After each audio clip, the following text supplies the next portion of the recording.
Hello,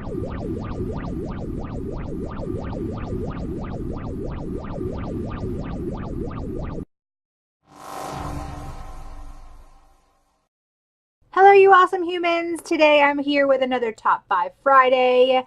If you didn't see my video yesterday, I had Name That Pop episode 2. Please go check that out if you want to win a Funko Pop and play that fun little game. So I had something special happen. I had 2 young girls send me the cutest videos ever asking me to do 2 different Top 5 Fridays. And so I'm going to be doing both of those. I will do one this week and one next week. I did get their dad's permission. They sent me a clip and I'm going to let you watch what they asked me to be the top 5 this week. Hi Katt Dee, my name is Kaelyn and I want you to do top 5 favorite Marvel villains. So you've seen it. Today we're going to be talking about my top 5 favorite Marvel villains. We're going to be talking from 5 and then going to 1. Now, if you know me, you probably already know my number 1. And I think I've spoke about my number 2 before, but maybe not. We'll see. So let's just jump right into it. I don't think I'm going to do any honorable mentions this time, as for I just really want to get into my top 5.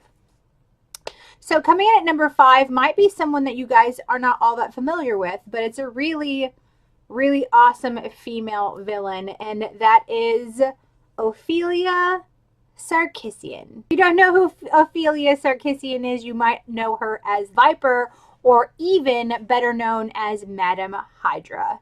Now, Ophelia Sarkisian was actually someone who was an orphan, and she kind of got brought up into the criminal life and kept working her way up to eventually becoming the former terrorist leader of Hydra.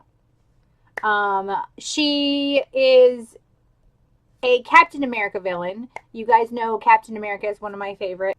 And also a Wolverine villain. Or an X-Men villain. But mainly Wolverine. Alright, coming in at number 4, we have the Taskmaster. Now, I had no idea who the Taskmaster was. And then the Funko Pop came out, and Aaron, my husband, decided to give me a overview of the Taskmaster. The Taskmaster. Words are hard. Who is actually Tony Masters, or Anthony Masters, who was actually one of S.H.I.E.L.D.'s best agents, and then something happens, and then it turns into his alter ego, the Taskmaster. I'm not going to tell you what happens. So he became another Captain America / Avengers villain. Are you guys seeing a theme here? Maybe I like Captain America. Who knows? All right, coming in at number 3 is, I don't know if you can really consider this a person, but this is Venom, which is not one person. So Venom is actually a symbiote who attaches themselves to hosts. Now, you've seen this in the movie that came out, but he actually was initially attached himself to Spider-Man. And Spider-Man thought it was just a costume at first, and then when he realized that it was the sentient, he obviously was like, I don't want anything to do with this. So you know that he also attached himself to Eddie Brock, maybe most notably, and also Flash Thomas, if you're familiar with those persons. I know you're familiar with Eddie Brock. You've seen the movie. Come on. But I love the concept. I think it's super original, and I love Venom. All right, coming in at number 2. This has to be, my top 2 are definitely my top 2. So coming in at number 2 is Magneto from the X-Men. And Magneto, while 95% of the time was a villain, like my number 1, there are times that he is not a villain and he works with the good guys.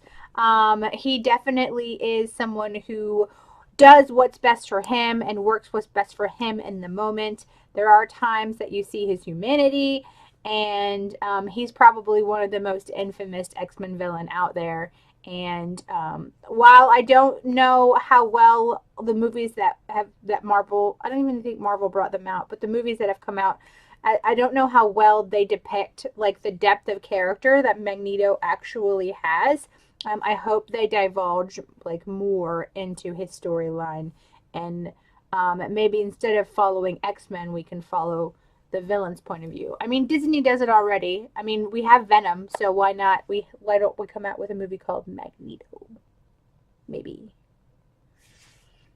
All right, and coming in at number 1, this will be no surprise. This is my all-time favorite Marvel villain. It was before even all the movies came out. I love this character. I love the fact that he has other people fight his battles for him. He is like the most intelligent yet kind of silly villain ever, and that is Loki. He really is a trickster, this one. I love Loki. I actually love the way that they portrayed Loki in the Thor and Avengers movies. I really do. I think they did a great job, and it made me actually love him even more. Make sure everyone says thank you, Kaelyn, for the advice for my top 5 this week. It was great. Kaelyn, you are wonderful, and I hope that you enjoyed my top 5 villains. Let me know what your top 5 are down below. I hope that you guys enjoyed my list. I'm Katt Dee, guys. Make sure you give this video a big thumbs up, comment down below, and subscribe. Bye!